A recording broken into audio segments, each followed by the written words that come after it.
cool. Are we ready? Okay, yes. Okay. Okay, you guys were talking earlier.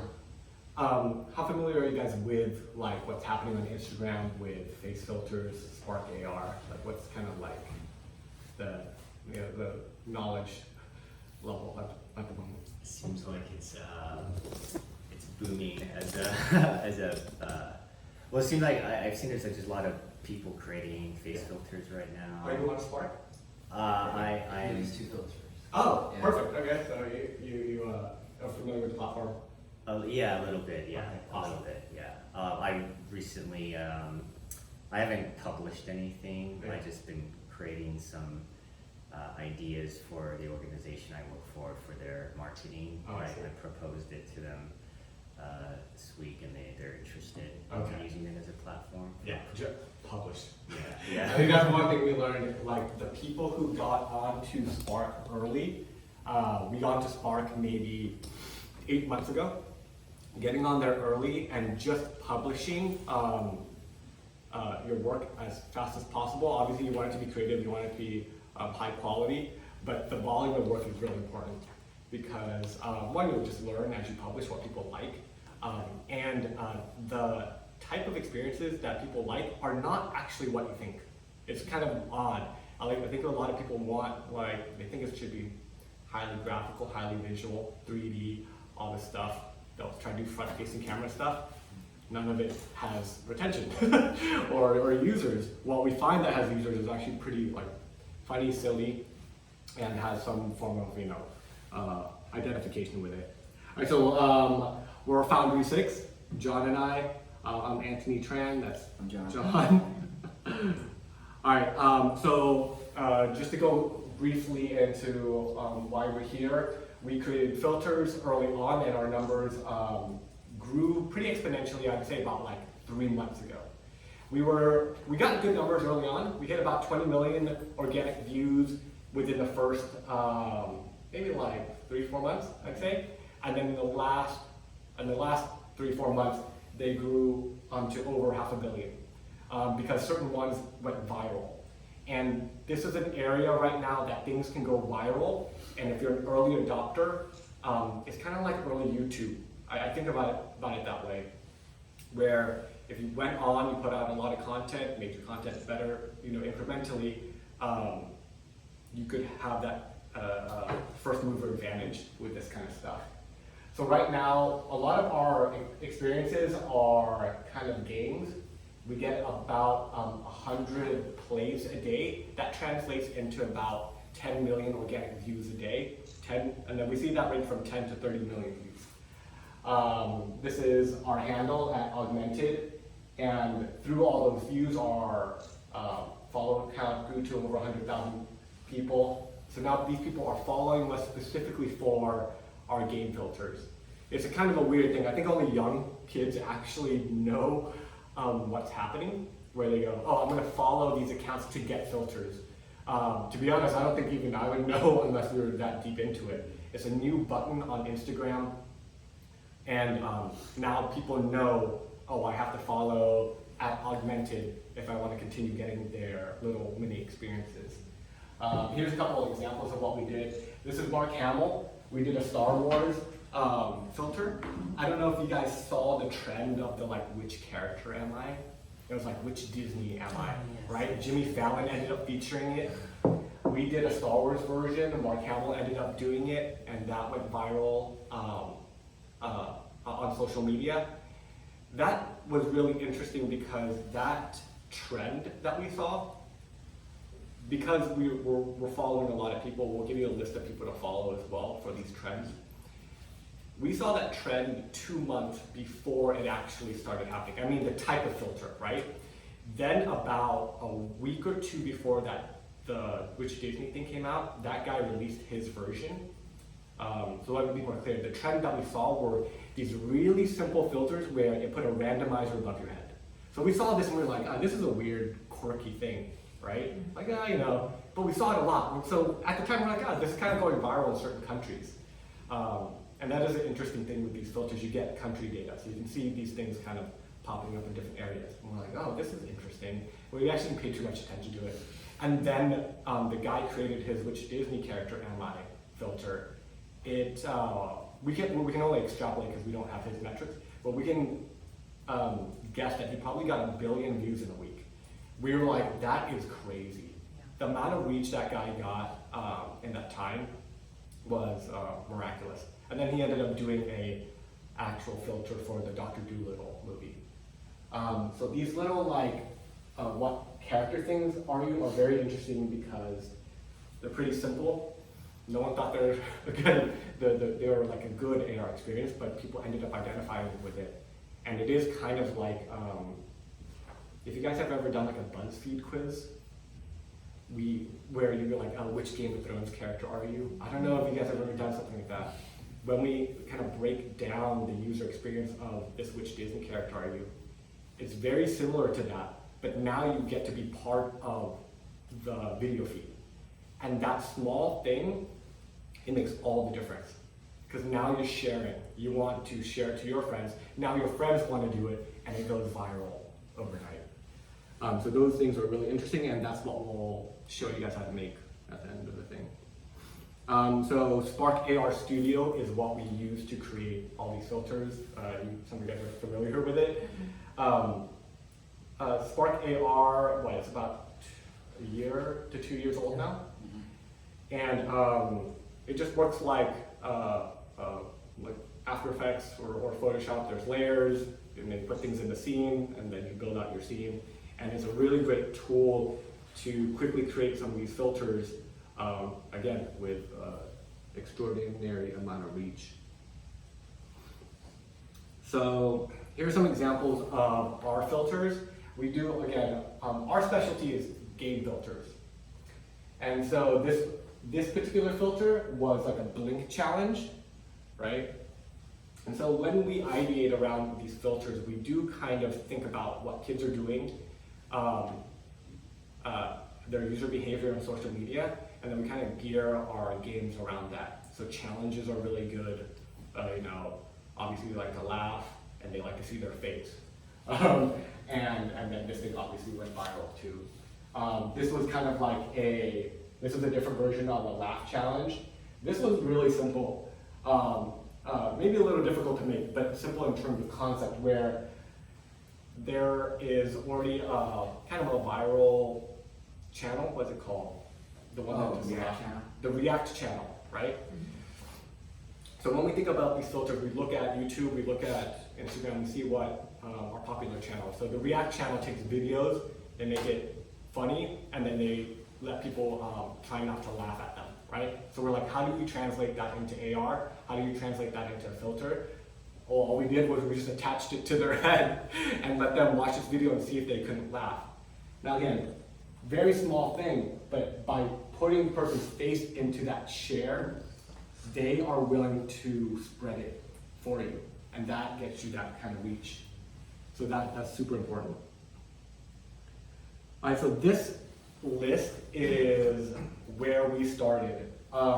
When we created our first filters, this is missing something, but when we created our first couple filters, these people helped spread it. All right, so we're filter creators, right? So we make them. These people are filter influencers. They now have filters on their channel, but they grew, each one of them has over 100,000 followers. They each grew their following by just being models for filters. Completely new thing. Like we didn't know this was a thing until we got into it. There's hundreds more of people doing this now. All they do is find cool creators, they model the filters for them, and people follow them just to watch other people's filters. There is an interesting on Instagram on that, in that filters are kind of hard to find. So they actually defer to these people to also find filters, right? So, I think the key demographics for filters right now is probably the teens to mid-30s at the latest. And they just want to find cool filters, and they rely on these people to try to source them for them. This last one, is .me, it got deleted. instantmask.me. Oh yeah, and the last thing I'll say about these people, if you guys are doing it for a client or for yourself, the way we got our initial filters to spread, we create the filters, then you release a lot of stories, at least one a day, and you tag all these people. Half of them will repost it, right? They'll repost it, and immediately the people who are looking for filters will be able to find your filter. So these people are really key in helping spread these things. All right, so when we think about Making filters, when John and I are ideating on something, we really try to not cover the face. Now it seems like a very obvious thing, but it's very important because I think, when you're trying to create a cool experience, your mind will go a lot of different places. Making sure that their face is front and center in the experience and that everything is kind of centered around that experience, that they feel like when they're sharing their story, their friends are focused on their face, right? We've seen some filters that actually look really, really cool visually, right? There are a lot of 3D artists in the filter creation community. They end up making these really cool masks that kind of cover the entire face. As an experience, as like a visual video, it's pretty cool. But this little bit of psychology that the user doesn't get to see their own face as if they're looking in a mirror, for whatever reason, really makes them not want to share it. It's a weird thing. It's kind of like, why would they just share a 3D video then, right? They want to share it because it's like, it's vanity. Like, it's me. Hey guys, it's me. My face is part of it. So making that front and center is super important. The other thing is making it interactive. Now this is kind of, there's two types of filters that we'll get into. Again, John and I and our team, we specialize in the game element. And the game element is just fun because now there's something to do, right? If it was just a graphical thing, then they're just kind of posing, which is not bad. The models will spread that. But in terms of users, they want to do something a little weird, a little quirky. It makes a good little feed, and then they'll be able to share it. And then built into Spark, there's like beautifying effects. There are some restrictions on that. They don't want it to look like it's plastic surgery, but they do have simple things like skin softening and make your blemishes go away. We almost add that to every single filter, right? Again, it's these little bits of human psychology that we're figuring out as we push more of these out that are super important. When people see their own face and they look a little better than what they normally do, they stare at it. They just, we're entranced with ourselves, especially good looking pictures of ourselves. All right, so this was our most viral filter. This filter got 300 million organic views, over 100 million plays. It went viral in a couple of countries. And all we did here, we used face distortion and we made a challenge out of it. So we joined two different things. We're making them look unique, we're making them the star of the experience, and we added a challenge, right? This created like a great combination for a filter. And everyone starts sharing it, they start busting up, they feel like they want to share it with their friends, and they start challenging their friends, right? And a lot of these people you see are influencers. When you get the influencers to start doing it, that's when your things just start taking off. You really want to give them a good incentive to share it with their community. All right, so when we think about filters, we just think about them in two main categories. The one me and John and our team, we specialize in is the game filter. Game filters is like what you just saw. This one you see right here, we created like a heads up like experience. If you ever played Heads Up, it's an Ellen DeGeneres' game. It works like Taboo. We incorporated that into AR. So now it's interactive, there's a game element, you'll do it with your friends. That is one class. The other class, this guy's named Mark Wakefield. He does really, really cool visual type of filters. if you want good examples of visual filters, definitely follow Mark Wakefield. I'll give you his handle at the end. The graphical stuff is, again, it's cool for the models to spread. People who just want like to look good in their filter. But after seeing a year's worth of filter, only these two do well. Yeah, you can have other like just quirky things like stickers and all that stuff, or you know, I don't know what else you could put 3D on your face. They just don't do as well between game and a highly visual one.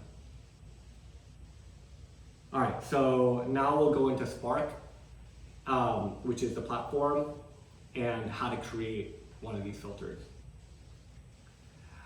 So once you download Spark AR Studio, when you first open it up, you'll get this screen. This screen's a great place to start. You kind of get a bunch of templates, and then if you have a knowledge of 3D assets, like if all you wanted to do was put like your own 3D crown on a person, you could probably just switch it out. You can just delete one asset, put the other asset in, export that, you got a filter, you're ready to go. They also have like segmentation examples, and this is again great because you can just switch out that background, and now you can make them segmented in France or whatever. And to be clear, segmentation is when the computer vision recognizes that this is a human body, cuts it out, and then puts it into a different background. So a great place to start to create simple filters. Then to do more complicated interactions, they have the patch editor. So to do more complex things, you'll either use the patch editor or you'll use script. Jon is great at coding, so he'll use script a lot to do to really control the way our interactions go. But the patch editor, for people just getting started, is amazing. You can do crazy things with the patch editor. So what you're seeing here is a filter, was it called Simulation? I guess it was. Simulation by this guy named David O'Reilly. I'll give his name to you guys afterwards too. David O'Reilly, he is one of the creatives for Adventure Time. And he also became a Spark creator. He created a filter using the patch editor. It got so viral, it shut down the servers in his locality. Everyone was using it, and it just kind of overloaded their servers. It was kind of crazy. And I'll show you a video of what it was. So I don't know if you guys have ever seen this filter. This filter he created, I'll preface it, using the patch editor alone. And at the time, the file requirement on Spark was 2 megabytes. So using a patch editor and 2 megabytes worth of assets, he created a story to take people through, right? So this would be in the visual side of Spark on the like top end, right? This guy created an entire 3D story to take people through it. It should be a video, there we go. It started with you, seeing yourself on your phone, then it displayed your face in this mini world. Then your world was your face, and then you just keep on seeing. So this is the actual person's face in each instance, and then he used the patch editor to make it different each time. So there were, I don't know the actual combinations he ended up doing, but if you kept on doing it, you got like a 10-minute experience out of a 2 megabyte file using the patch editor, and people loved this. Again, they're the star of this mini movie, and it just goes on and on forever. So this, like when David O'Reilly put something out, we always pay a really close attention to it because it's just really, really creative, and he does amazing work using only the patch editor. This is an example of how you can use the script. Jon, you want to just explain? Oh yeah, sure. The lines. So the top 3 lines are for importing Spark's libraries. If you want to do different types of interactions, such as audio, patches, you have to import the libraries in. And then the next 2 lines are just creating variables. other interaction happens after that, like on tap. When you tap the no effect button, it does the things inside that function. Yeah, so John uses this a lot when we ideate on something and it's a little more complicated and we need more control. John's great with this stuff. He'll get exactly what we need. Sometimes the patch editor can't do everything you need it to, so then you have to get a little deeper into it. This is C#, right? JavaScript, sorry. And that's pretty much it. Yeah.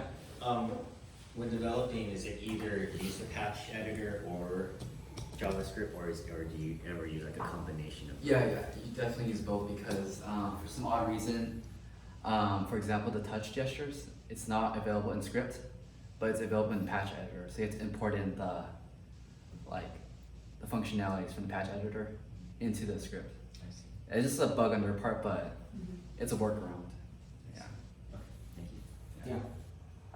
You guys have any other questions about the stuff? What's your background and how to get in? How to Get into this?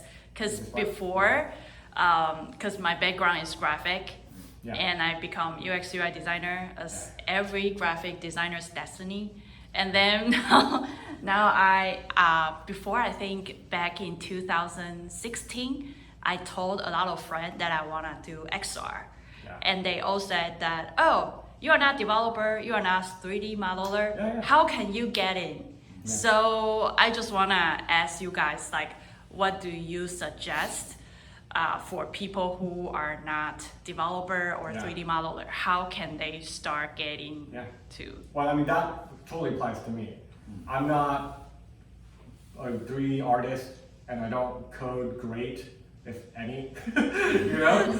John will help me work stuff out most of the time. But I was a product manager beforehand. And I think just if you want to get your hands into it, I mean, again, there's two ways. One, download Spark, just play around with the examples. Go to the Facebook community. We refer to them all the time. The Spark AR community, is that what their channel's called? Yeah. Yeah, the Spark AR, they have a lot of example projects on there. You can find a lot of information there. And the other thing is go to things like this. Like me and John met at a co-working space. We found that we had a similar interest in XR at the time, and we just started making stuff, right? So like finding people who have similar interests. Let's say you have no skill at all. I would start by doing two things. If you want to do it on Spark, start downloading Spark, play around with their templates. If you want to do something more general, download Unity, play around with their templates. And the second thing is find other people who have similar interests who can fill in your gaps. I have a buttload of gaps in this space, but the team that we've built, we have all the pieces we need to build pretty much anything we want in XR right now, right? So we're really excited because as this stuff comes out, we ideate on a weekly basis of like what else could be done now. One thing you'll realize once you kind of get into Spark, when you start playing with ARKit, ARKit is the AR SDK for iOS. There's an update every 2 to 3 months with a completely new feature, right? So maybe one day it's like face detection, that's all you can do. Maybe in a year, maybe even less, there'll be entire body detection. Actually, that is part of the new one. They have skeletal, they use it almost like the Xbox Kinect, but on a mobile device. That's super powerful. Absolutely. Now you're going to track the skeletons of people on your mobile device. That with segmentation, and they're also including object recognition to do occlusion. Occlusion is whenever an object doesn't seem like it's correctly in space. Mm-hmm. So let's say I put a digital object where I'm standing right here. Mm-hmm. Right now, it would be correctly positioned in terms of depth, but it would be showing through the table, right? It doesn't understand what the table is. That's being solved as we speak. So you can imagine that along with skeletal recognition, face recognition, all that stuff we're really going to start to build out this digital slash physical world that will be seamless. And then the hardware is a different part of it. But yeah. And another question, because actually I have a desk here. Yeah. So this Wednesday I display some of the Spark AR stuff in WeWork. WeWork helped me to create an event, like marketing event. I was trying to market the small business about Spark AR and Snap AR. However, a lot of business owners came to me and look at all the filter stuff, and I said, "Oh, that's young people stuff. We don't need this." Yeah. Something like that. And they are more interested about like Unity build like an app. Yeah. For example, I show some web AR that I built using AdWall, and they are so interested about displaying the product rather than filter. Yeah. And then how do you see this? Because when I show to people, American people, especially in here, like at Santa Monica, I told them, oh, I create some filters. I thought like young people, like college students, they will like it. Yeah. They just say, oh God, another filter, don't Right. let me see. But they are so interested in actual void, like the experience of VR or like a web AR. Yeah. And then, however, the funny thing is that a lot of Indian people inside the Facebook Spark AR group, and then or people reach out to me on LinkedIn, they are so interested in learning Spark AR because they think American loves Spark AR. So if everyone is learning that, they can get a lot of monies out of it. So what do you see this trend? It's like everyone here is not really cherished about what you kind of bring the value before, but like what do you see the When we started gaining traction on our filters, it started in two main countries. It was Indonesia and Brazil, right? When we look at those countries, they're a little more developing, right? They're not exactly first world countries. They are overlooked vastly, like vastly. I think we are, in America, we think we're the tech hub, right? But when we think about the user experience of immersive technology, it will give a higher return to people in developing countries first, right? So why would that happen with a filter? That happens with a filter because if I'm a LA model or actor, right? I could film a cool piece of content. I could get someone who knows After Effects to do post-production on it, and I'll post that piece of content on my YouTube or Instagram. It'll look amazing. People in third world countries don't have that. So what does a filter do? Well, now I just got 3D live rendering, in a video with minimal effort and zero cost. So the gain there for them is much more. Now, so maybe someone in LA will go, all right, that filter doesn't look, up to standard or whatever. Well, it doesn't matter. It doesn't really matter. At the end of the day, all we care about is people who are using it, right? In terms of like the business part of it, I would just say, look, if you want to do a front-facing camera experience, which we've done and we've tried to sell it to people, a lot of people are interested in that. They'll like pay for that work. Look, we won't stop them, but they're gonna get like 2,000 views on it. When you want massive amounts of views, you just have to go where the eyeballs are, is how we think about it, which is how we kind of fell into Spark. And I would definitely start referring to people's numbers. Like you're gonna have Frank Shi here. Yeah, right, next week. Frank Shi, he runs Paper Triangles. Paper Triangles. They do amazing work. It's like super visual, it's really beautiful stuff. He's actually one of the reasons we got into Spark, right? So I went to one of his meetups almost a year ago. We were building augmented reality applications and games in Unity. We're like, this is fun stuff, but we weren't getting traction. Went to go hear Frank Shi speak. like within 10 minutes, you know, very nonchalantly, he's like, yeah, like 100 million views. If you don't pick up on that as a person creating content for people, you're not doing your job, right? And that's actually what really frustrates me.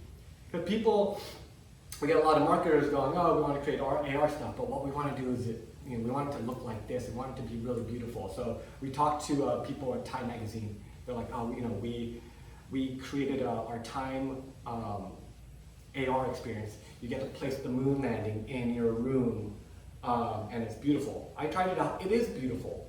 Problem is, it's not fit for the user experience of the phone. We were talking about this earlier. Yeah. Using the phone, the back-facing camera as your screen is not Good user a good user experience. Maybe it's cool on a Magic Leap, maybe it's cool on a HoloLens, maybe it'd be cool in VR. Not everyone has that.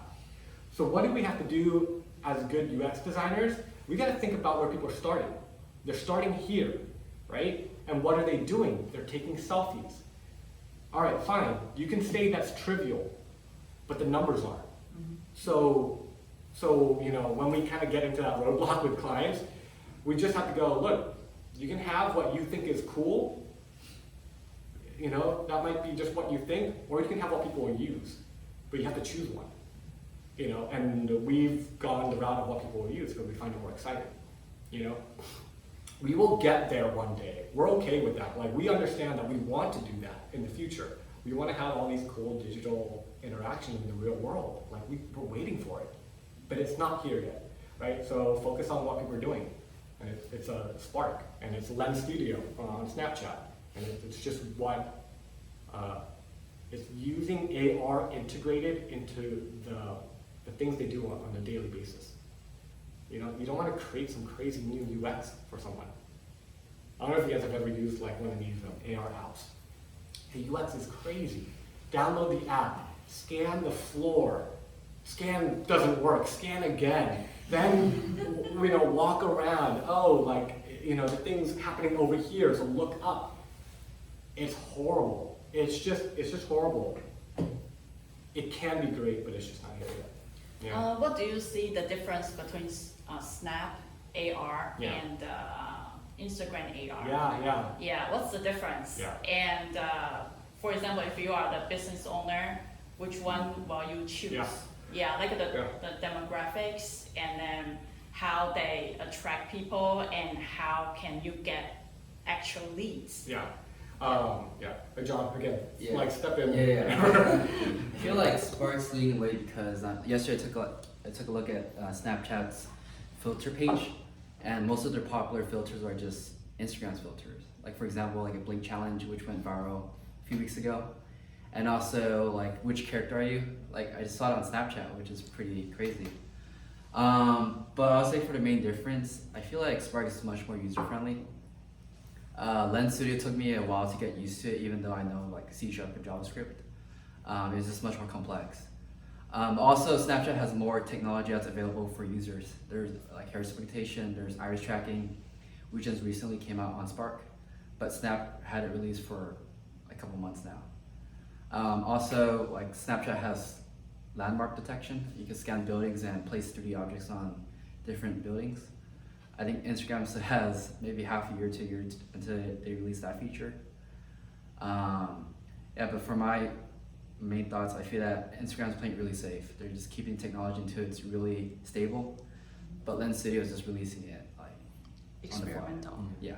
Yeah. I think for our purposes, our dream scenario would probably be being able to do all the tech that Lens Studio does, which is Snapchat, on Instagram. That'd probably be the ideal situation, because you can do a lot more cool things in Lens Studio. In terms of the AR tech, Snap is ahead of the game. People don't realize it unless you're actually, you know, playing around with the software. They're way ahead of the game.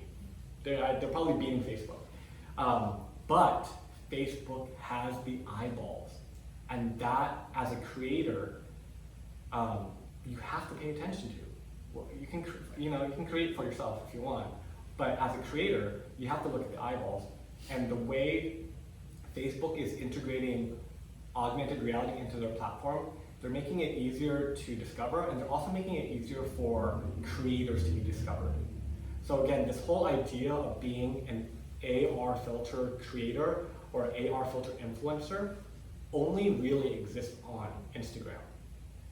And that's because they really wanted to push their technology in that way and to kind of incentivize creators to make stuff.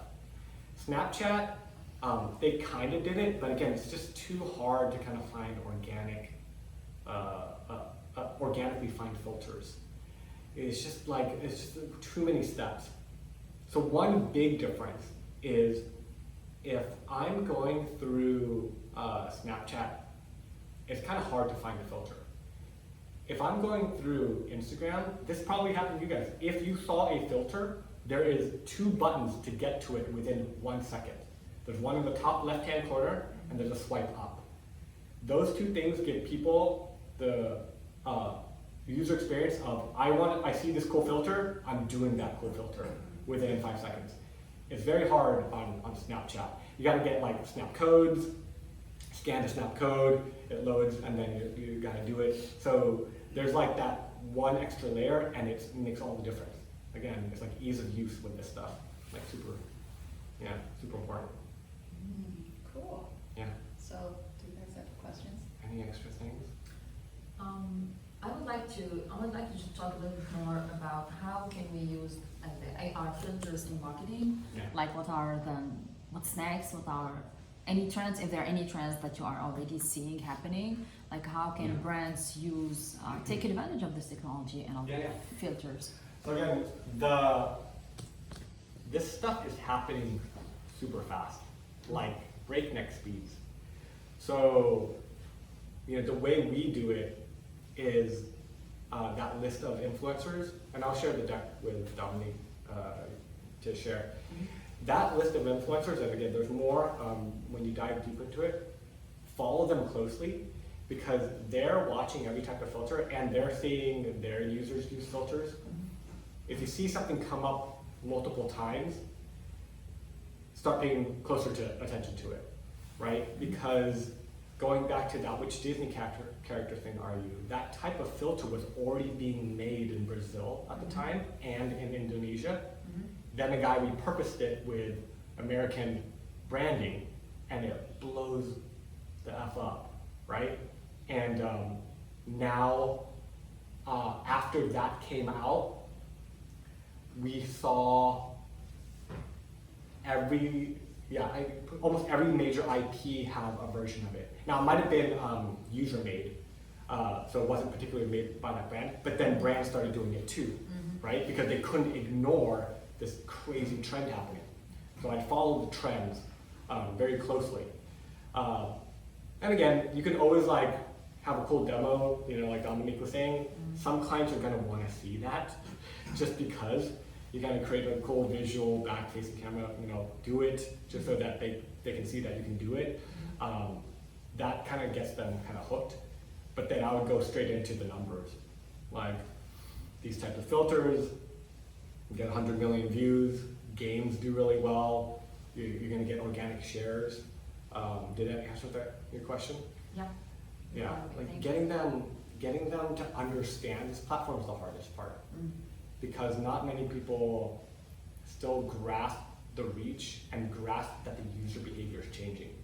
Again, this is like something that's happening so gradually. I truly believe this. Some people might think it's a trend, but I think it's starting to be ingrained, especially with young kids, that using augmented reality to be part of the digital experience is a norm now. That Blink game that we showed early on, that went viral on TikTok. So we don't even exist on TikTok. So a girl went onto Instagram. She's a small influencer. Found the filter, reposted it on TikTok, and then all of her followers started demanding how to get it because they wanted to be part of this new challenge and this new little experience. So then they all went onto Instagram and had to figure out how to find it through following her and then following us ultimately. So these kids are already, it's being so ingrained. I haven't done too much research in this, but it's kind of just a trend I've been noticing. When I go through stories of people who we would just consider like normal influencers, the proportion of their story feeds that have filters on them has been growing, I think. I haven't done data on it, but it feels that way. So let's say they release 10 stories. Maybe I used to see it on like 1. Now I see it on like 3 or 4 of their stories. Some type of filter integration, right? So it's becoming a normal user habit to, oh, I'm gonna create a story. And let me be really clear, the filters ecosystem is happening on stories. It's not happening on the feed. To understand Instagram and social media, there are 2 separate products on that platform. The feed is for photos, beautiful photos. Stories are for short little videos of yourself and your friends. Stories is taking up a larger portion of attention on a platform like Instagram and is growing in general. I don't know if you guys noticed on Facebook and YouTube, there are stories now. People want to do this. They want to share little snippets of their own lives. And integrating a way for them to make their story a lot more interesting in a couple of seconds is money, you know, in both senses. Yeah, super powerful. Yeah. Question. You talked about the like which Disney character are you? Has there been any kind of copyright issues on using like Disney characters and Yeah. not Disney? Yeah, So that's a good one. that most of that legal mess is kind of handled on Instagram's part. I don't know what their terms of service actually say, and I don't know the total legality of it. But what we do know is their platform is built in a way that it's kind of like the web. So when you post something, if you're doing it for your own personal account, so that was an interesting thing. When you first became a creator, it could only be on a personal account in the beginning, right? And that kind of let them skirt the legality of that particular issue, because then you could release a filter under fan art. And fan art is actually legal, right? But you can't monetize on it, right? So releasing it on a personal account as fan art is okay, and it's still okay today. So when you go into Spark, when you're uploading a filter, one of them says fan art. You can put fan art, and the Disney thing was labeled under that. If a brand wants to do it, they actually have to label that it's a branded filter. And so you'll click on a box in the Spark ecosystem that says this is a brand or promotional filter, right? Now Facebook knows that it can be monetized on and things like that. So that's how they're handling it. But for now, until Disney starts suing the pants off of Instagram, we just kind of create them. But again, you can't do anything in terms of monetization for it. If you do it for fun, it's all good. Once you want to start including that IP for branded or client work, then you'll have to be very careful in terms of copyright. Yeah. As far as I know, that you couldn't really do like a real people's face, other people's face, because before I did some cool stuff, like I put like some people's face, famous people, celebrity people's face, and swap it, and a lot of people say, oh, it's not going to work because like everyone's face, you need to kind of like take care of like a legal issue. Yeah. And then so I saw someone post like one website which is AI generate face. Yeah. So if you use that website and all the face is not belongs to a certain person, so you can use it. And as for Spark AR, I know that they don't like static text. Oh, yeah. So I even animate my logo, but still like they caught it after a few times I try it out, because I think they are trying to minimize the commercial stuff. Yeah. So it makes like actual leads getting harder, because when I was trying to sell to the business owner here, they keep asking me question like, I know I can generate a lot of eyeballs, but the problem is, how can I convert those eyeballs into real money? Right. Yeah, so you see like you have like 1 billion views, shares, but without a logo, Right. without like an actual call to action, how can you convert 1 billion eyeball into a $500 million, something Yeah. like that? I mean, that's a really important question. So when we think about the future monetization of this one and the current monetization, one, on the Instagram platform, they're always changing, right? So we don't know what they're going to do with this ultimately. This is still technically in beta, right? Like, so it's like beta. Yeah, it's a constant update. There's constant updates. This is not the end form of what it will be. So we don't know if they're going to add extra call to action buttons. You can technically add an up swipe when you have over 10,000 followers on an Instagram account, right? So you could send them to a page after that. The problem with that though is most of the time if a person sees the filter, they expect that the flow is going to be up swipe to do the filter. So if you break that for them, it might be a little confusing. But in terms of monetization, we look at it in terms of 3 ways. When we do an Instagram filter for the eyeballs, that's purely for branding, for a brand to engage with their users in a fun way, connect. Then there is product try-on. So Instagram is starting to dabble with this. Facebook already has this. YouTube has just started doing this too, where you'll see a product, you click on it, it's mostly makeup products, and then instantly you'll see the correct color of lipstick on your lips at the time. You click one button, you've bought it, right? So that's a direct sales funnel.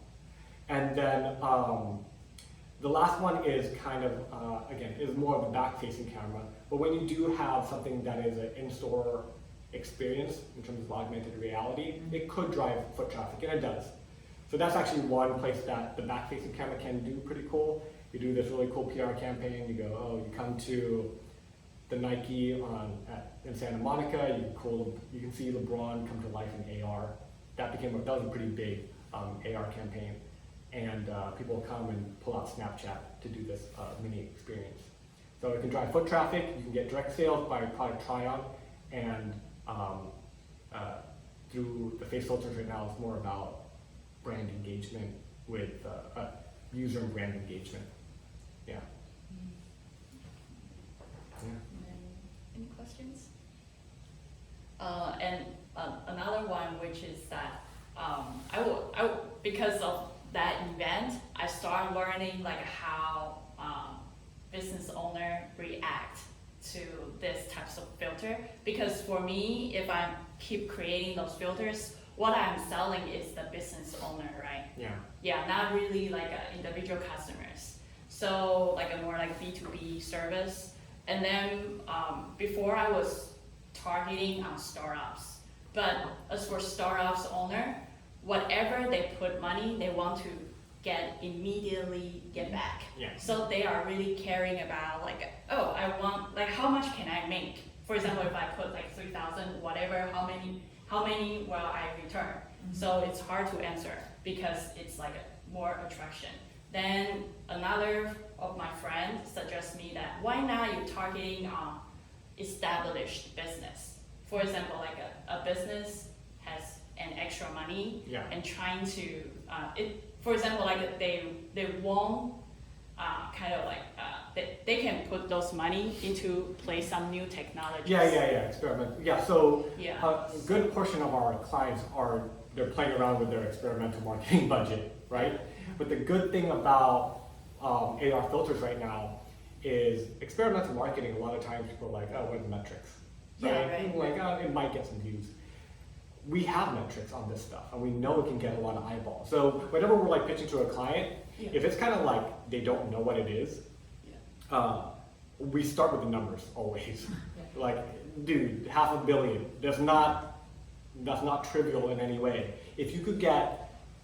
Most companies will pay a buttload of money for like a couple 100,000 organic views, right? And again, so I don't know if people are truly listening to the reach of this. Now, the other side of it, the clients that we get in, it's because they've seen our filters and they already know what's happening. So we find two class of company. One that has no idea what's going on, and the brands that can't ignore it. So again, we have a lot of clients from Indonesia, Singapore, because they obviously have a company brand account.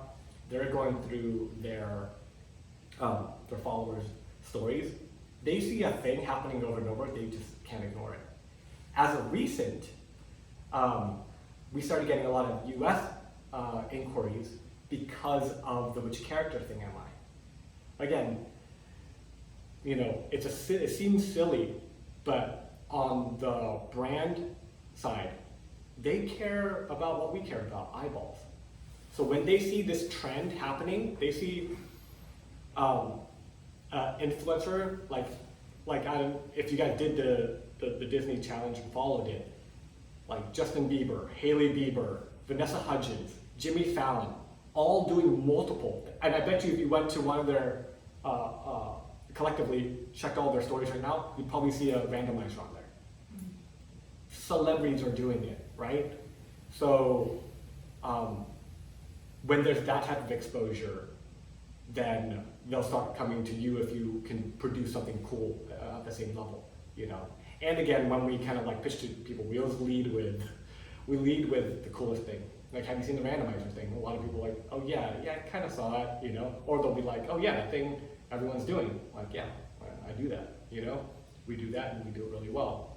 We don't, we stay away from pitching like too abstract of a concept, because then it's too hard to connect the AR with the metric, right?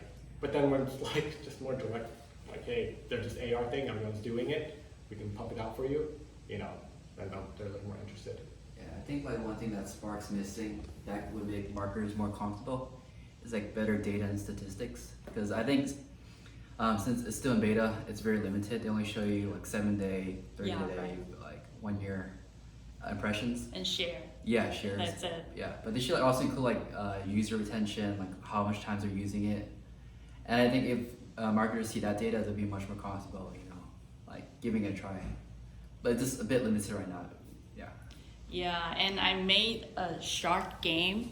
I kind of follow one of the guy YouTube, and I create another game. And when I upload to Spark AR, I got a lot of no.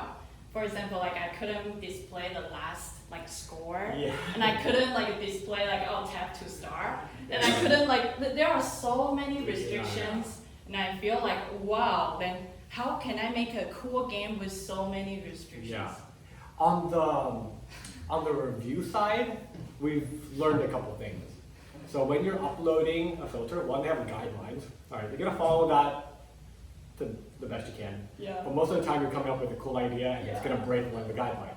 That happens all the time. Yeah. So we do a couple things to kind of like skirt that. One, we'll just sometimes resubmit it multiple times. The review process right now, this is recording? Yeah. No, it's okay. Oh, okay. No, I'm just joking, but it's kind of a shit show. That's fine. I saw a lot of people joking about their review on Spark AR. No, I respect what they're trying to do with the review process. They want, on Facebook's end, one, they want to protect against bad and malicious material. Okay, that's very important on the review side.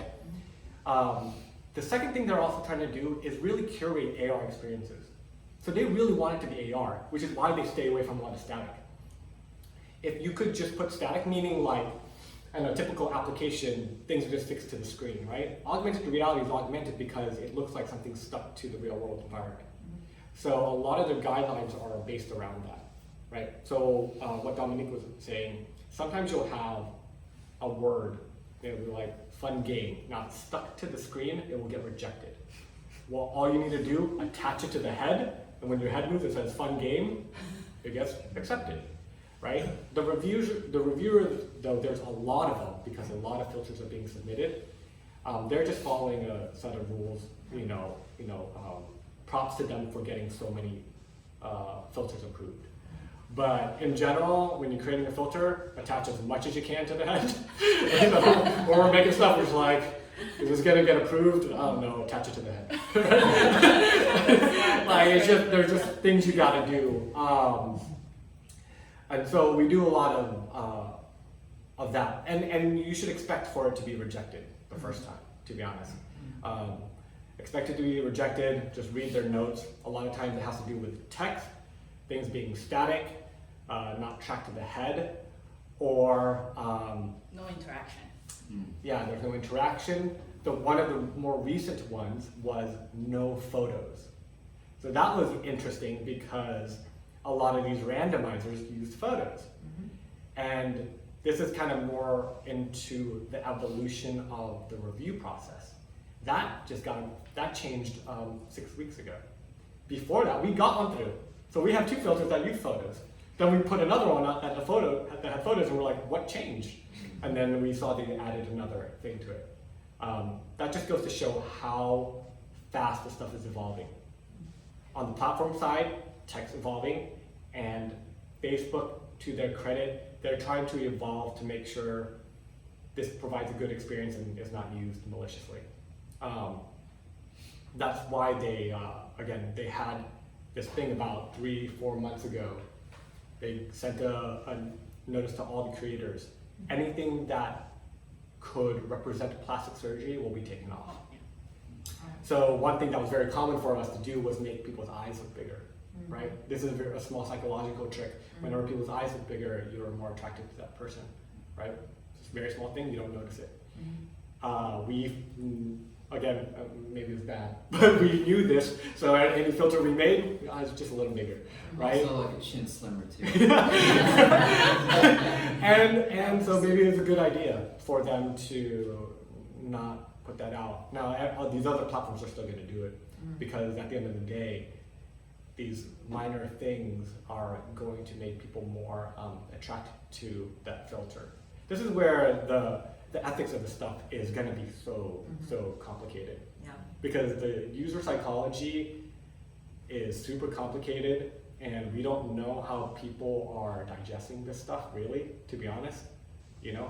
And so this stuff really does make us think about, you know, what type of products do we want to put out there and what we're trying to make them do, you know?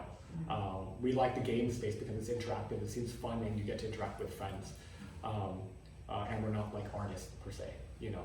But what does it mean when you have a filter that just makes you look like the best version of you all the time, and you just get up out of bed and your makeup's all crazy, or your boogers hanging out, and you put on a filter and you look like you spent 4 hours getting ready and you're in a suit.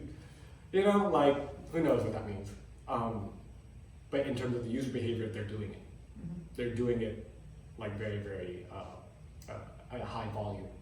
One influencer, her name's Chiara Ferragni. I don't know her name. She had an Amazon special recently. She's a fashion model. She uses a beautifying filter on almost all of her stories just because it's easier. You know, like she could have her makeup crew follow her all the time, or she puts on a filter and her skin gets smoothed out. It's like, you know, that much easier. We also put out a nose slimming filter, and we noticed some people use it like multiple times. Whenever they just tell or talk to the camera, they just put on this nose slimmer. Yeah. So it's pretty interesting. That one again, like we created it to be like more funny. It was just like change your nose size. So like you can make your nose like unusually small, and then you can make it really big. But what ended up happening was everyone just used it to make the nose look smaller.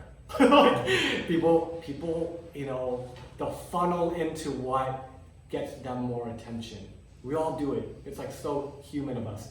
If we think it gets us more attention, we'll subconsciously go, oh, let's just do it. I mean, that's super complicated. Who knows what's going to happen with this stuff? Yeah.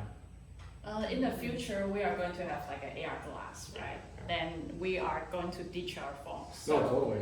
Yeah, so what do you think that will change? Because like a filter is more focusing on the phone experience. Yeah, maybe everything becomes, In terms of what's happening in the industry, what people should understand is this is, I don't want to say with 100% certainty going to happen, but Facebook, Apple, Snapchat, all the Microsoft too, all these gigantic companies, AR glasses is one of their top priorities.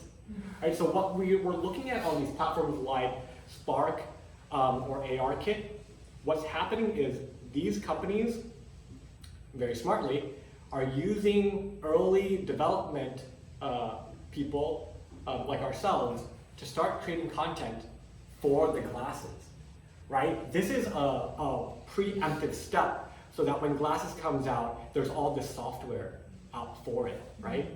Now, some experiences don't work very well on the phone, like we said, but in terms of like the filter experience, it's already done. What you want, if you want to walk around looking like an anime character, well, we already have a filter for that, right? So when glasses comes out, well, all you gotta do is upload that to the glasses.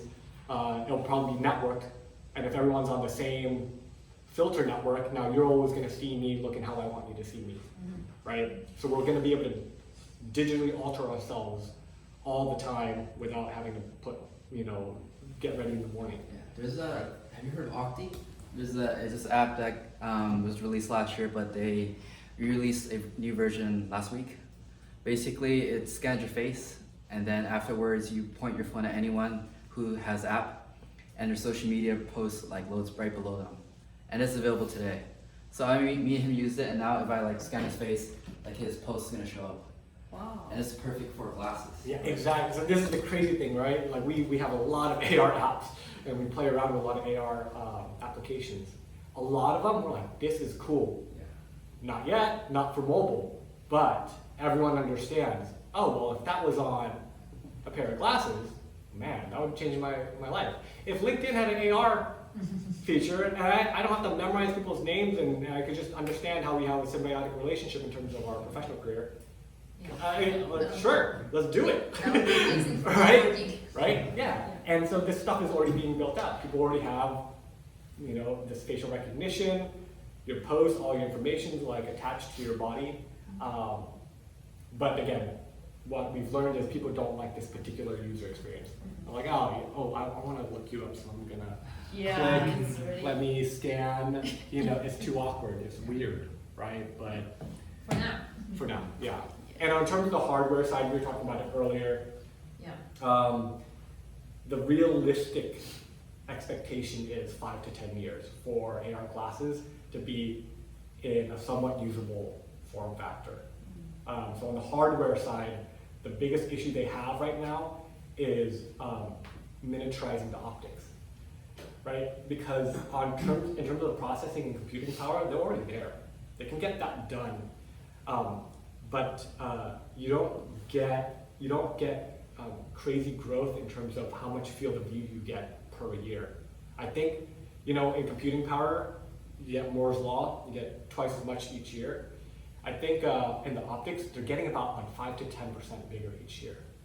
Where it's got, if I want a really cool AR experience, if you ever used the Magic Leap, it's like a little box. So I'm looking at everything through a box, maybe about this big. What I really want to do is this whole room, right? For that to happen is going to be a while. That's a really hard problem for the hardware part. We change the eyeball. Huh? Scoop out the or a eyeball. contact lenses. Yeah, there was a company that did get funding for AR contact lenses. Yes. My personal opinion is maybe 40 years from now. I wouldn't count on that technology. I would more count on HoloLens or Magic Leap expanding their field of view as well as making it look cooler within 5 to 10 years, and then people using it more casually. If you guys remember when Bluetooth headsets came out, they came out maybe around 2005, somewhere around there. I had one early on. Put it on, it was a thing this big. Use it for 2 weeks, Absolutely. bye. But now what's happening? And think about how long that took. 15 years later, everyone's got AirPods on. no one blinks an eye at it. That's probably going to be the hardware cycle for AR glasses. They're gonna have some version on, some glass will wear it, he's gonna get yelled at, he's gonna take it off.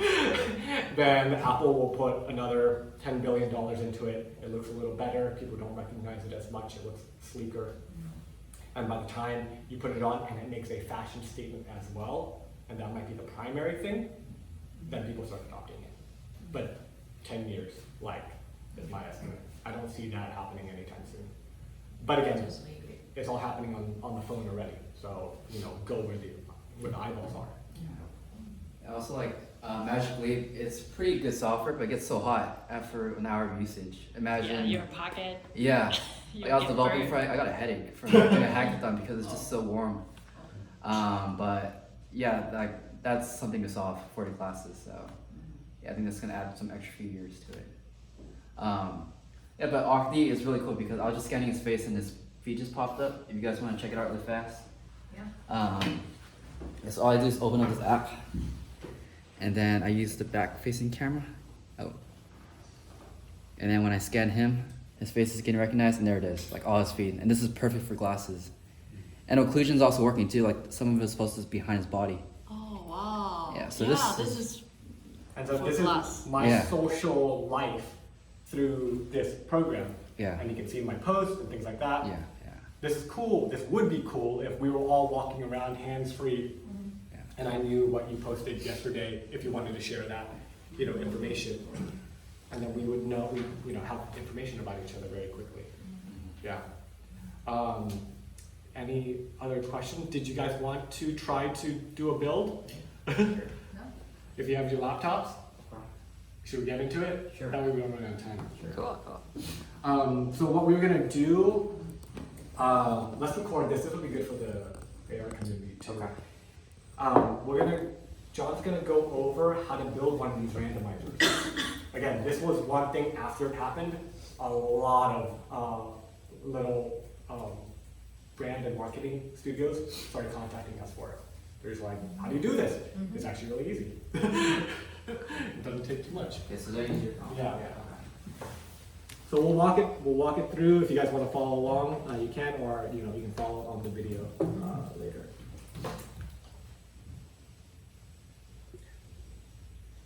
Yeah, so I think the first thing you can do is just download a series of images, maybe up to 5 images, just for example.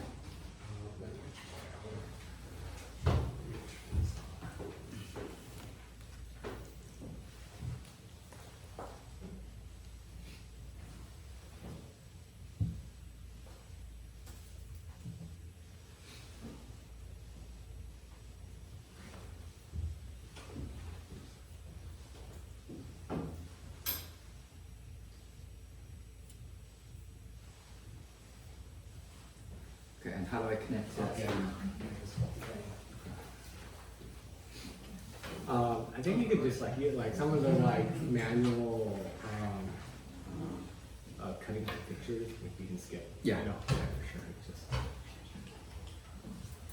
Do you have a Spark AR? Oh, you have. Oh, you share. Okay, great.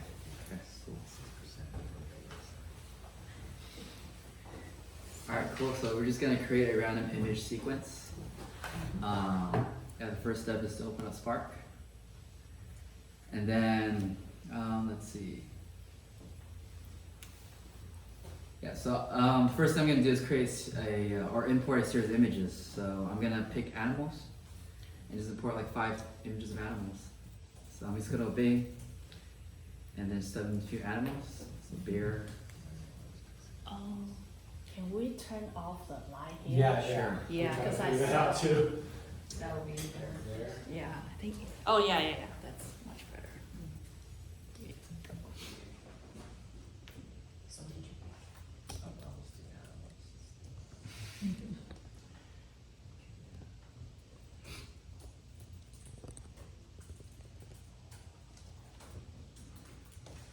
Can I just grab whatever from Google and make my effect? Yeah, Or yeah. You Just can a do series of that. images, yeah.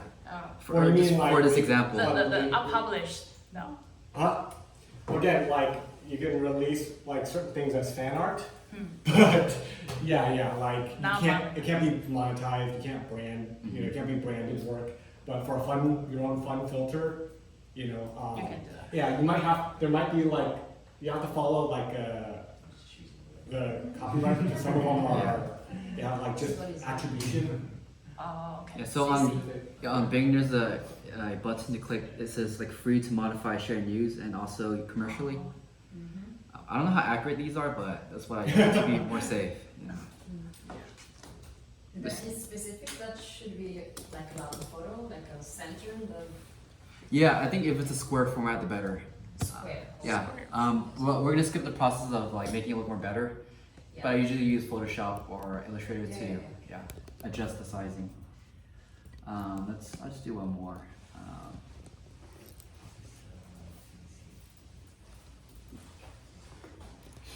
How much did you get from that? Oh, How many photos? this is my fifth one, I think. Okay. Yeah, 5 is pretty good. I'm trying to see all I think it is. Okay, just one more. Does it matter if they're the same dimension resolution? No, doesn't matter. Yeah, just for this example. Yeah. Cool. So the next step is just to import all these images into Spark. So let's see. Desktop.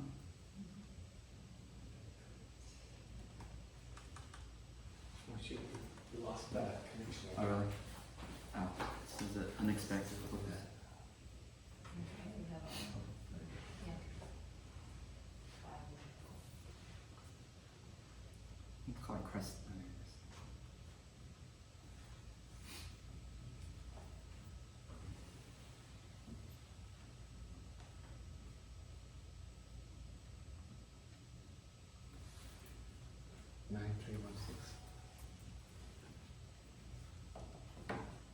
And for this example, we're going to be using the patch editor because it's more user friendly. Yeah. Cool. Maybe Spark's conflicting. I just update the Spark AR like software. Uh huh. I know. Yeah. Or do you want to check the Wi-Fi? Because sometimes we work will jump to guest. Oh really? Yeah, You can click Wi-Fi. sometimes. You're good. Okay, cool. Yeah, so let's import our images into here. Minimize this. Under desktop, animals.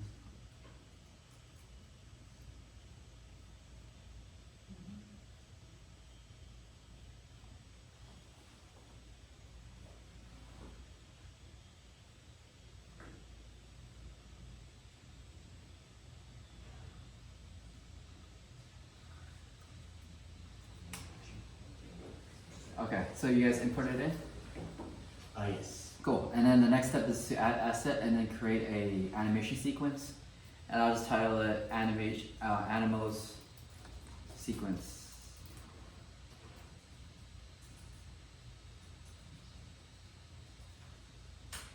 Cool. And then after that, select all the PNGs or JPEGs you imported and right click. Or actually at the very top right, it says single texture. You click that and click texture sequence. And then just transform your series of images into one sequence of images. Texture sequence. Yeah, texture sequence. And it should give you a number now, like 1 to a certain amount, 1 to 5. Yes. Cool, okay. And then we're gonna apply that sequence into our actual animation sequence. So you select your animal sequence, and then on the top right, you select the number 1 to 5. Cool. And then, yeah, the next step is just to apply the texture into our scene. So we're gonna right click the scene window and then just add in a face tracker. And then inside the face tracker, we're gonna add a plane. Cool, so now the plane's attached to the face, so whenever the user moves, it's attached to his face.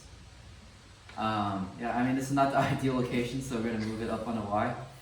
And I think 0.12 is a pretty good number. Cool. And then to apply the animal sequence onto this, you click add asset and then create a new material. So it'll be called animal sequence material.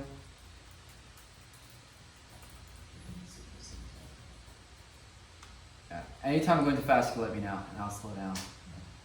And then we're gonna change from standard to flat to make sure lighting doesn't affect this material. And then under texture dropdown, select animal sequence. Cool. And then in the plane, let's apply the animal sequence material. And there it is. You should see your sequence on the scene. And at the moment, if you play the scene, you should see it being all crazy. Yes. Alright, perfect. So yeah, so this is the foundation, and then now we're gonna apply like actual logic to it. So now we're gonna go to View and Show Hide Patch Editor. Cool. And then,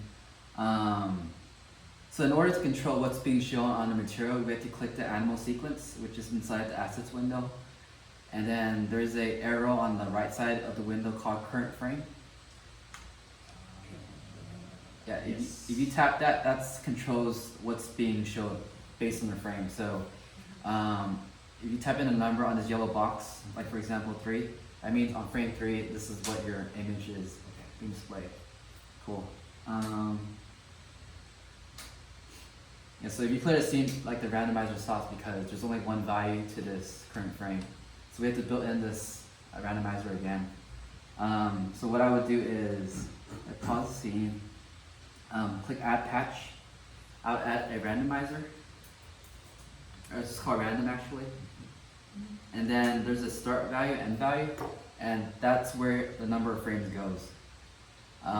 So one thing to keep in mind is that 0 is actually considered a frame. So if your texture has frames from 1 to 5, it will be from 0 to 4. Okay, so I'm gonna write 0 to 4 on mine. And then I'll attach the value control onto the current frame.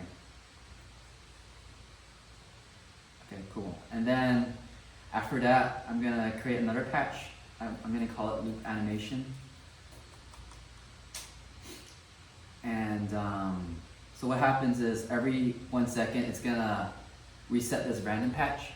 So under duration, you wanna set the time it takes to reset. So for example, if I attach, so before that, I wanna attach this bottom arrow onto randomize.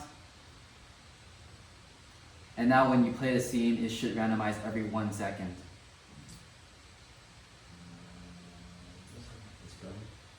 Yeah, and then to make it faster, just change duration. So I would do like 0.1 to make it more like the current filters out there.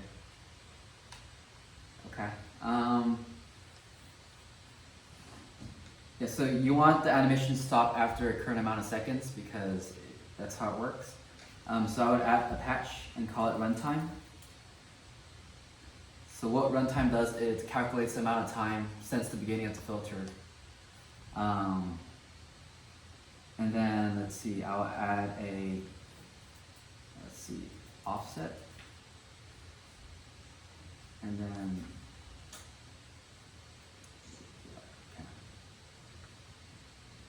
so after adding the runtime, you want to add offset because we're gonna start the timer when the user clicks the button. We don't want it to start from the very beginning because we want them to initiate the experience. And then after offset, I'm gonna add another patch. It's gonna be called less than. Less than. Yeah. Yeah. So now I just want to connect my arrows. I'm gonna connect my runtime patch into the value of offset. And then I'm going to connect my offset arrow right here into the less than, which is on the top half. And I'm going to type the value for less than, which is how long you want the randomizer to run for. I think a typical length is about 4 seconds. I'm typing 4 seconds. And then finally, I'm going to connect this arrow less than into enable. So what this means is after 4 seconds, this loop animation is going to be disabled, and you can test it by just running the scene. I should click on enable. Let's see. And loop animation. So the less than patch is going to control the enable patch. Yeah. Refresh on the top left. This So, I see. so it already not turned on the first second. Yeah. So just stop right after 4 seconds. You're an elephant. Yeah. So one of the most like popular interaction is users hold down the button and then it starts recording. And the reason we want that is because when they do that and they let go of the button, it automatically creates a short video. And that just increases their chance of sharing. One of the difficult part is that you can't really test it inside this editor, you have to export it to a phone. So what I'm gonna do is just tap screen to start. So let's see, I'm gonna add another patch and then add in, let's see, screen tap. Cool, and then what this means is when the user taps the screen, that's when we start the experience. So what I'm gonna do is, let's see, okay, so you wanna hook up the tap into reset on the offset patch. So that means even though the timer is running in the background, we're gonna offset it by a certain amount, like since when it starts, so it can actually calculate the 4 seconds correctly. And also, let's see, we want to, if you click the plane in the scene, and then there's an arrow next to visible, we want it to make it visible when the user taps the screen, so like turn it off. Which one? Oh, so we're gonna, in the scene window there's an plane. object called plane, and then on the right side there's a visible tab, or visible element. Yeah, if you tap the arrow next to it, it's gonna create a patch. And then we're also gonna hook up the screen tap functionality into visible. Okay, cool. It should not work at the moment, but when you play the scene, and then, oh, one thing you have to do is also click this hamburger menu on the top right of the or the window. Oh, it's right there. Yeah, and then click simulate touch. Okay. Cool. So now when you play a scene and you tap the screen, it should start the experience.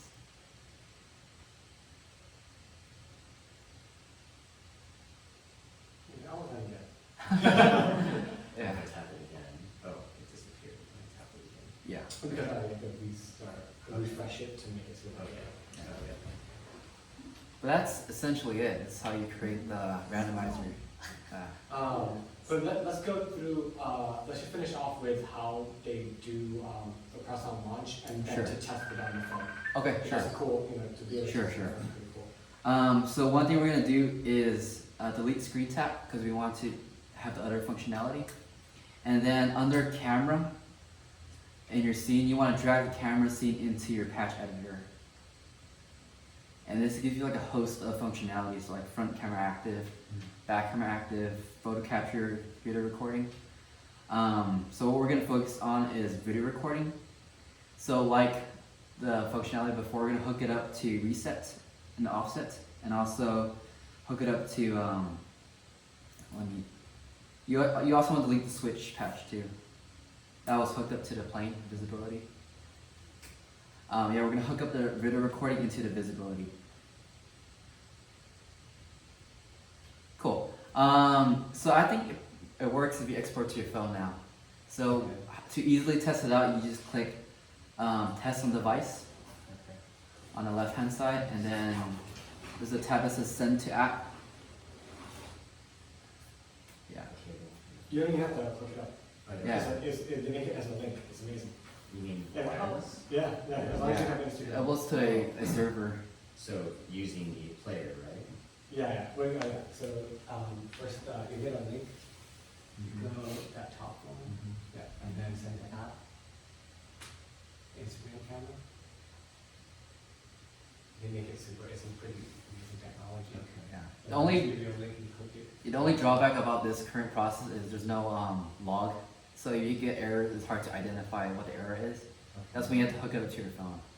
And I open up my Instagram. Or click that test link, and then somehow copy the link, and then somehow you have to get it onto. You have to click it on the phone. Send by email. Oh, send to my So, phone. yeah. Okay. Email it or. Okay.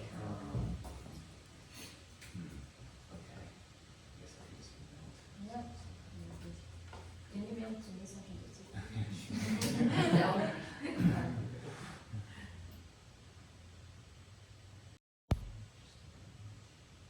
Anything confusing so far, or is it pretty straightforward?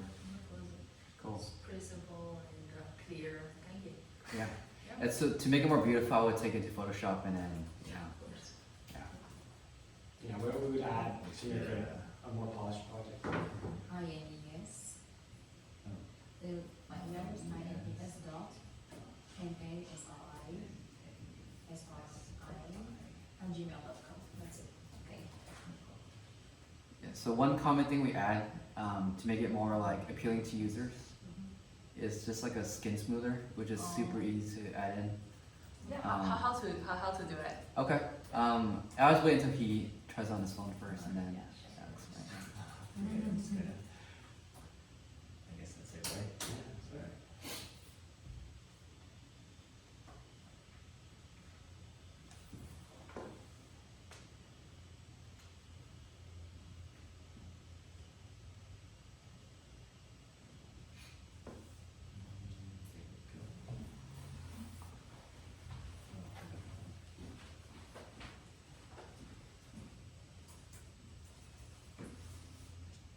There you go. So So now you hold down record, it should work. this one. Yeah, you hold it. Oh, you have to hold it down. Oh, This is just like Instagram user interface thing? Yeah, hold to. There you go. Yeah, that's perfect. And it's recording. Yeah. And Yeah, then. you're a panda. Yes. People love this. For whatever reason, they love this. I think it's fun. When I I think you do get a this and I quick do this, identifier. I just use this because my phone is recording. Did you get the link? Yeah, so- Oh, it's just I like. see. You see the panel. Oh, so for this functionality, video recording, you need to actually test on your phone. There's no way to test it inside of Oh. it. Yeah, So you what couldn't you got use was simulator. Yeah, not Oh, for touching and holding it. Yeah, Yeah, so- But I touch Only it. 200 people. Yeah, it doesn't work. So you Yeah. can't be on use the it. phone. Wow. Yeah, Okay. that's one of the drawbacks of. Yeah, right. Inflow, I see, got it. Okay, I will be my Just purely for phone. Yeah. testing. Thank you. But so good. much. What should I do? So just press and hold, that's it. Yeah, look at your own face. Hold it down.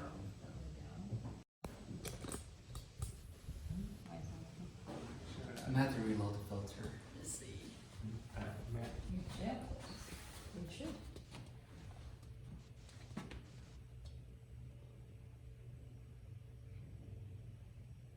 Here we go. A little Oh. slight lag glitch. Cool. And hold it, and then boom, you're a lion, you share that. And how much metrics did you get for this one? Say again? How many users?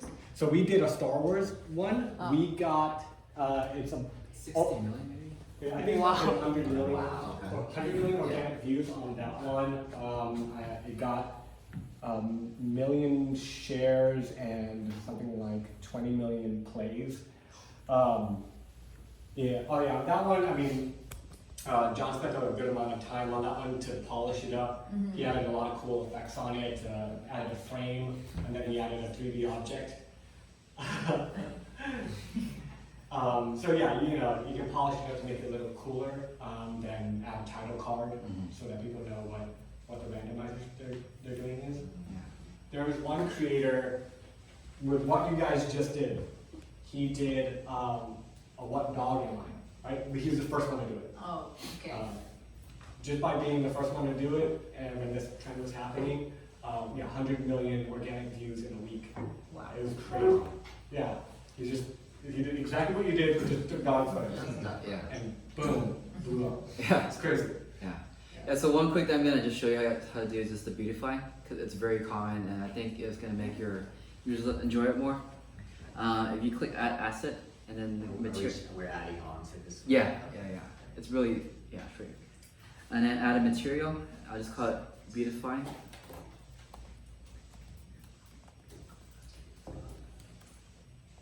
Cool, and then on the top right, it says standard, you just click that and then click retouching. And this is the amount of like retouching you want to do to a user's face. I think 50% is quite a lot, so I like to do around 35%.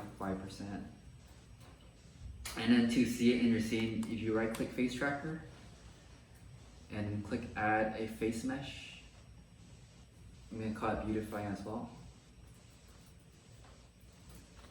And then you just apply material to it. So materials, beautify. And there you go, you look more beautiful in just 2 steps. And then was the after the or add material? Like how to make ads bigger. Oh, that one's yeah. Do you want me to show you? Yeah, sure. Okay. Cause that one is harder to do because they disabled some of the assets.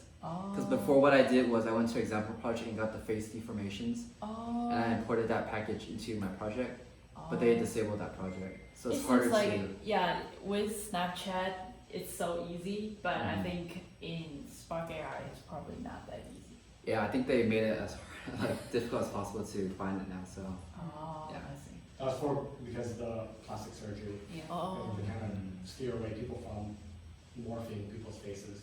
mhm. What's a big issue now with like models, like fashion magazines about, you know, them using Photoshop to write, for, like, model Now magazines, Yeah. like, natural. I read an article that Instagram is going to kind of like label all the manipulate pictures. Oh, really? Yeah, That like makes sense. yeah, Yeah. and say oh it's false information. So a lot of photographers, their image Yeah. has some like message which Mm. is like oh this photo has been manipulated, so it's a false information, something like that. Interesting. That's really interesting. Yeah. That totally makes sense. Obviously, as people are using AI to create filters like this, we know that companies like Google are creating AI to detect on post image to make sure that they know what has been manipulated. So everyone is like, it's almost, if you guys know anything about how these neural networks work, a lot of times it is exactly like that, where you're trying to put in different images for the computer to recognize if it's fake or not. Oh yeah. Because we all know that that's kind of what, it's almost what you need to have to make it look good, because if a human can tell that it looks fake, then Yeah. the computer needs to know that it looks fake. Yeah. But then on the other side, you want that technology to also recognize that it's fake. Yeah. It's really weird. Like it's happening so fast, and it's really scary. Cool. Yeah. Any questions or anything you're curious about? Yeah, and you seem pretty familiar with a lot of this stuff. And you know, you could display this on your own face. I like to do that just because sometimes they move their head in a bunch of weird ways. So like it's always sometimes easier to check it out on a live video camera. I think you know. Yeah, the live. Yeah. Face. Yeah. Yeah, you seem pretty. Yeah, one instruction they recently added, which is extremely helpful, because is it's the tap to hold. if you Oh. That you can instructions, usually do and on then- the phone. You can actually create tabs for it. yeah, If it's you very don't do the test a here, custom we one find they this recently easier added just was a hold and press to record. we don't have to mess with yeah. the patch. So you can't do like a Oh, simple. yeah. You can't. Oh, okay. Well, it'd be a tap to go hold, but to- you can't do that Yeah, with this. so you go to I see. project and it's properties, do it. Just Okay. do it. and capabilities, Capabilities. instructions. Yeah, yeah. So if I turn this on. Capabilities. Where's instructions? Oh, if you click plus Yes. Yeah. on the bottom right, Oh, yeah, wow. you And got then in some instructions. instructions. Yeah, and then this is just extremely helpful because when people are unsure how to use a filter, Yeah. it's just really clear and straightforward. Yeah. Oh, I know, but that's later, right? Yeah, so you can actually add it to your scene. You just have to click device, So in this case, and then there's a patch for custom instructions, oh, okay, and it records. instruction, and then